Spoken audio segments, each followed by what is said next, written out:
हमारे यहाँ कहा गया है कि सत्य बोलो, लेकिन अगर सत्य अप्रिय है तो मत बोलो। तो राहुल गांधी को पढ़ाई लिखाई से कोई मतलब नहीं है, संस्कार से कोई मतलब नहीं है, और इसी का परिणाम है कि समय समय पर वो कुछ जहर उगलने का काम करते हैं। जैसे मौत का सौदागर, राफेल चोर और नाना प्रकार के शब्दों को से मोदी जी को नवाजा जाता है। देखिए, मोदी जी कोई व्यक्ति नहीं है। मोदी जी इस समय देश के प्रधानमंत्री हैं, और प्रधानमंत्री की मां की आलोचना करना कहीं न कहीं देश की समस्त जो माताएं हैं, बहनें हैं, नारी समाज है, उसका आप अपमान कर रहे हैं। हमारे यहाँ औरत को, लड़की को, माँ को देवी स्वरूपा कहा गया है, और आज जो व्यक्ति दुनिया में नहीं है, आप उसकी आलोचना करके आप अपनी औकात का परिचय दे रहे हैं कि आपके पास कितना ज्ञान है, और हमारे देश की जो परंपरा रही है उसको कितना ठेस पहुंचाने का काम करते हैं। इसलिए हम ही नहीं, देश की सभी समस्त माताएं, समस्त बेटियां, समस्त बहनें, समस्त इस देश के नागरिक उनके इस कृत्य की निंदा करते हैं। जैसे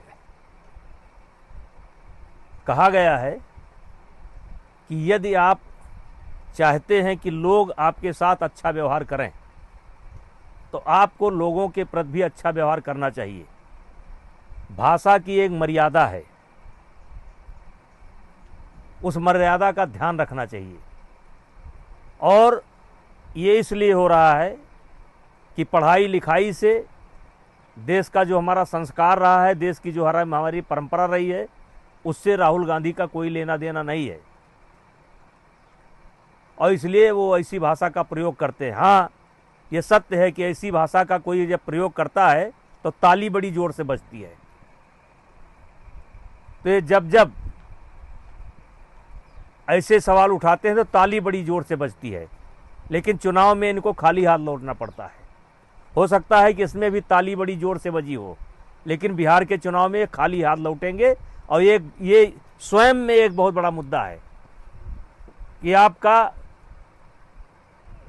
मातृत्व समाज के प्रति आपका क्या भाव है, महिलाओं के प्रति आपका क्या भाव है, लड़कियों के प्रति आपका क्या भाव है। ये स्वयं में एक अपने आप मुद्दा बनेगा, और ये ताली बजवा लें लेकिन चुनाव में खाली होकर आएंगे। देखिए, दो आदमी को कोई नहीं समझ सकता, एक हमारे देश के राहुल गांधी और एक ट्रंप। इनको कोई नहीं समझ सकता ये कब क्या हरकत कर जाएं। आज ट्रंप की निंदा उनके देश में ही हो रही है, उनकी पार्लियामेंट कर रही है, वहाँ की जनता कर रही है, वहाँ की कोर्ट कर रही है। भगवान उनको सद्बुद्धि दें, और उनको मालूम होना चाहिए कि ये भारत जो है सन 1990 वाला भारत नहीं है, जब हमें देश का सोना काम चलाने के लिए गिरवी रखना पड़ा था, वो भारत नहीं है।